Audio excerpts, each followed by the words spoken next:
Hello everyone, welcome back again. I'm so sorry.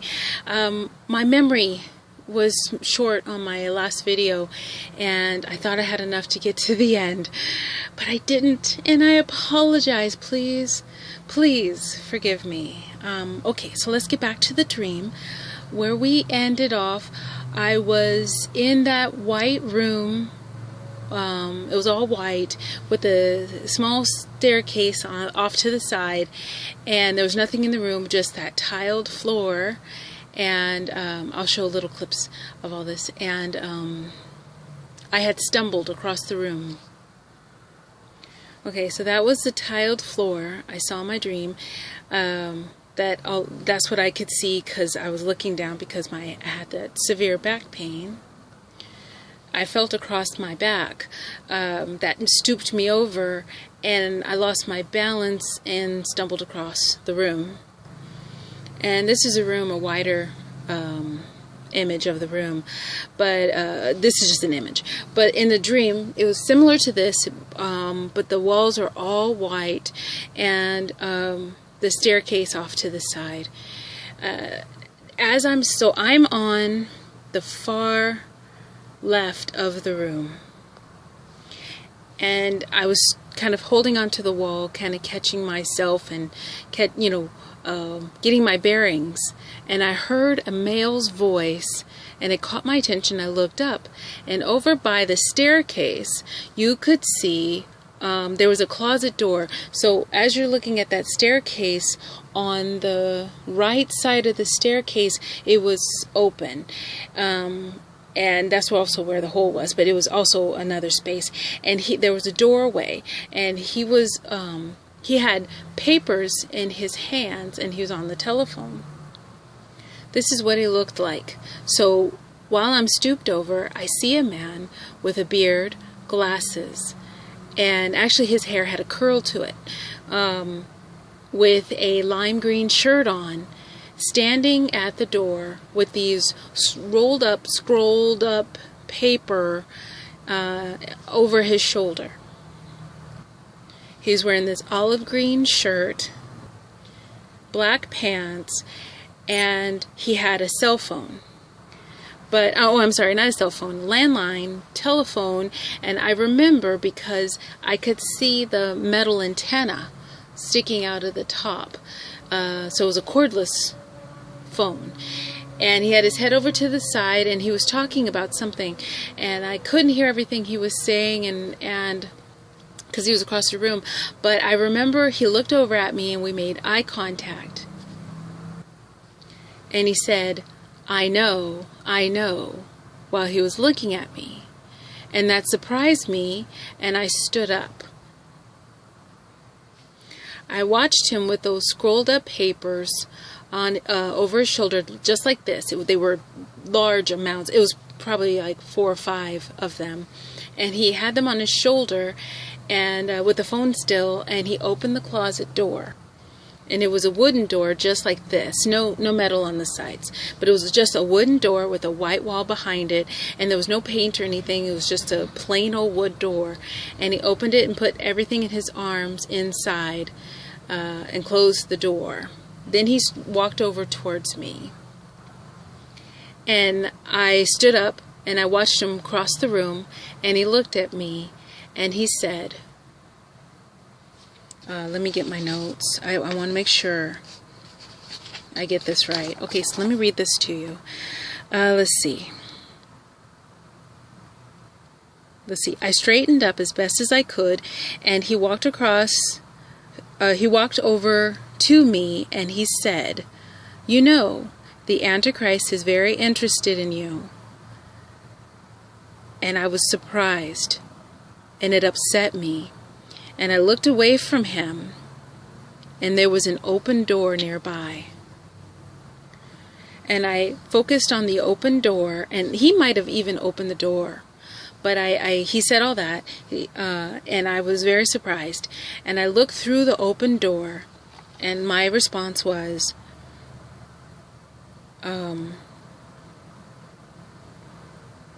so he said, you know, the Antichrist is very interested in you. And As he was saying that, the image of the Antichrist came into my mind. This is what I saw. I promise.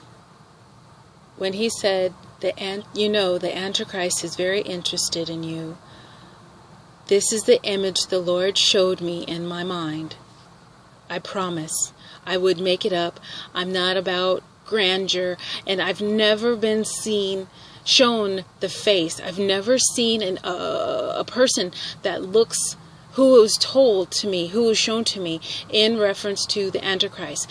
I was led to an individual who, how can I put it, who had every image of my dream almost on point.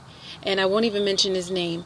But with research and also conferencing with another child of God, we were led to that individual. But I was never told by God it was that individual that was an Antichrist. But he in my dream, he in life mirrored my dream. And that's why I made that video. It's called The Update to the Man of Perdition, the Antichrist, if you're curious. I'll leave a link. So that is just us doing research. But this, I promise you, and I wouldn't give you anything that wasn't true, and I wouldn't give you anything. This is hard. I'm sorry, I'm going on. But this is hard for me because I don't want to wish this on anybody, and I don't know if I'm even right. I don't want to call anybody out, and I prayed over this for over 24 hours, which might not seem like a long time to people, but I constantly was in prayer. Even if I was staring at somebody in the face all day yesterday, it was on my mind. Please, God, show me. Please, God, talk to me. And I'll talk to you about the confirmations at the end that the Lord gave me. But this is what he showed me. This image, this very one, I had to look it up. The gold curtains in the back, and the curtains looking like horns. But then he turned his face. Do you see his coloration in his skin? It's a goldy, metallic looking. It was actually more copper than gold. I couldn't find quite the right hue of color, but it was this metallic looking. And it's worse. He showed him with horns. He showed him like this. That same gold metallic face with those gold curtains behind him, standing at a podium with these adult ram horns that are already curled. My heart sunk. This is the image. I was given a vision within my dream of this person. I won't even say his name, y'all. I don't want to. But if you can imagine that, it was horrific. But as soon as he said that sentence, and I'll say it one more time, I'm sorry. But he said, the Antichrist is very interested in you. And I saw these horns on that metallic face with this suit on. This blue suit. It was the blue suit. The blue suit that I've been seeing. The blue suit, white shirt. And then once he stepped into a more public image, he got that black tie. He didn't have it at first, no tie, because he wanted to look young and cool. But then he had the black tie with his suit. Dear God. Standing at a podium in all his grandeur. And it was just an image in my mind. He didn't talk or speak or anything. It was almost like a photograph or an image. And that's what I saw. Then I stopped and I looked at the man with the glasses. Okay, let me go back to my notes. Let's see. So I'm just reading my notes. He said, that person, I still don't want to say his name, standing at the podium wearing the blue suit and black tie. He had horns coming out from either side of his forehead, goat horns or ram horns, large, like they were already starting to curl like a ram. His face looked like copper or bronze and had a half smile. I could see the gold curtains behind him, and I felt sadness. This is how I woke up from the dream, I promise. And I said, "But I am not." So my answer to the Antichrist being interested in me was, "But I am not." I looked up, and he, this man, opened a light wood door.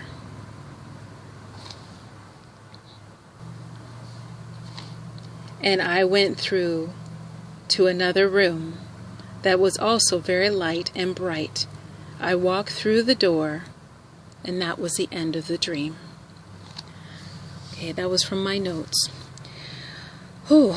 So that was, I was actually given an image of the Antichrist, and it was without a doubt a non-human being, or a human being that's been converted, because he had those horns coming out of his head. And that's why I said I don't even want to say his name, because I don't even know if it's associated to the same person anymore, because he's almost non-human now. He's been changed. His skin was metallic. Even his suit had kind of a sheen, metallic suit look to it. Anyway, I don't want to dwell. Okay, so a couple of things, and please pray over this. Oh Lord, please pray over this and take it to the Lord and ask for discernment. And I'm not going to take a long time, because I've had 2 long videos. And again, I apologize, I got cut off from the last one, but my memory ran out for my card. So I deeply apologize for the 2 videos. But okay, so there was a couple of things just really quickly that kind of stood out to me. I prayed over this for a day, like I told you, and I usually do, and I waited for confirmation. I didn't get any confirmation, and I don't watch television until almost late at night, and I usually fall asleep in the middle of the program. But when I did turn on the TV, the first thing that came on was these peace talks with our president and South Korea, North Korea, and all that. And that's what I flashed to my dream. I'm wondering if the quote-unquote peace talks were like in my dream, maybe this dance place, and something. No one danced though, so there's going to be some sort of stalemate, and maybe we already had the stalemate because of what the other leader did, and now he's going to be a part of the talks. So I don't know, but there was a stalemate. They weren't dancing, and just like in my dream, no one was dancing. So that made me think, oh, maybe this is what the Lord is showing me, something about this. But then we were knocked out. Something happened, and we were all, I said asleep, but I don't know. I mean, I was standing, going to the dance floor or turning away from the dance floor, one of the two, and then I wake up, and it's the floor is blasted out, and I'm in a different spot. So I'm wondering if there was an attack. There might be an attack on the talks. I hope not. I pray not, please. But something happened, and we were all shooken up by it. And also, I have something. Okay, so my tights were torn, but just on my left foot and not my right foot. And that kind of made me think of that old saying, you knock your socks off. That's what it made me think of. But only one of my quote-unquote socks, because I was wearing tights, but only one of my socks was pulled off or knocked off. And so if you read through this, it's a old saying from the 40s. But if you read almost down to the bottom, it says, let's see. Oh, sorry. Let me get so I can read it. It says, where the phrase refers to beating someone in a fight, similar to knock his block off. So it's to catch, as it says, means to surprise somebody by showing or providing them with something really impressive. So one could be the impressive, and the other one is to hit somebody and catch them off guard. So I'm wondering if it was the second thing that the Lord was showing me is I had one sock on and then I had one sock off. So maybe that's kind of saying like I'm aware of the way the world is going, thus my right sock was still on, but then my oh, we're too long. Sorry, it's taking too long. And then my left sock was pulled off. It was missing. So I was caught by surprise. And I was also in that hole and I was caught by surprise. Let's see. There was one other thing that I thought of. Hold on. And I thought for a second, when I saw that man with all those papers rolled up, could that be like because maybe the peace talks might fall apart, that all the work was put in the closet, it was put away, like it didn't happen?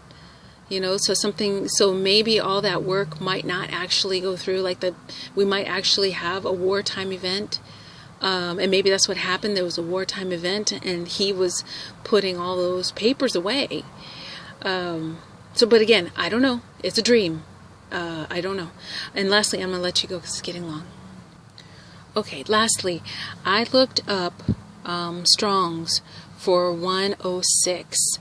And if you read at the first paragraph, it breaks it all down. And it says uncorrupted. Sorry, reading upside down. Uncorrupted, unleavened, the Paschal feast, a feast of the Hebrews, uncorrupted, sincere. And if you read down at the bottom, it says the festival on which of 7 days of the Israelites, this is the definition of Paschal. Paschal, the festival in which for 7 days the Israelites were accustomed to eat unleavened bread in, the commemoration of their exit from Egypt. So I thought that was amazing. This is, so that 107, that time is speaking on, they're reflecting back on what happened. And that's what we do all the time. We reflect back. And then sincere. So I'm hoping that maybe that was also a message from the Lord saying this is from Him. Saying these are messages from Him, unleavened. So I'm going to leave you with this. Okay, this is a video from a channel called Kitten Academy. And truly, this display of new life is what it's all about. These beautiful new natural lives, God created each one of them. And maybe for just this moment to share with you all, who knows, or maybe the enjoyment of their adoptive families when they take them home.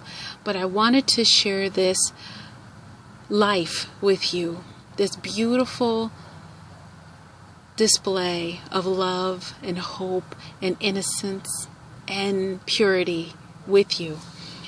Sorry about that. But and I'll put a link to this channel because you could just put it on while you're cooking or or if you have a stressful moment. And watching these kittens, it's adorable. They are so cute. And I just wanted to give you a little bit of joy.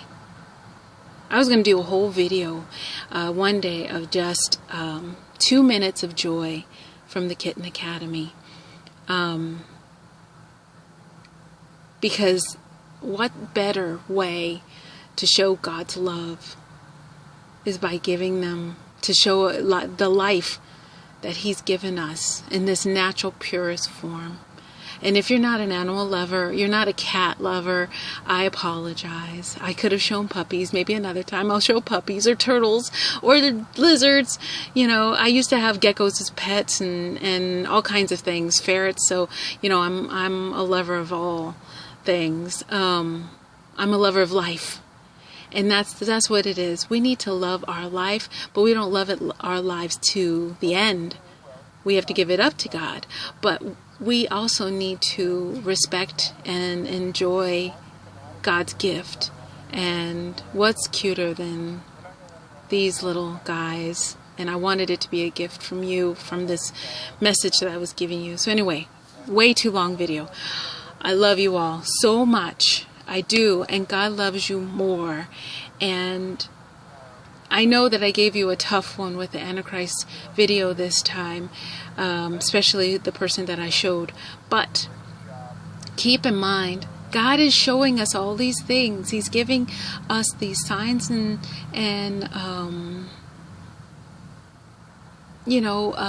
visions and dreams to warn us, to make us aware. Not to make us fearful, but to make us mindful. Okay, I love you, and God loves you more. Please take care, and may God bless you and keep you all. Bye, kittens.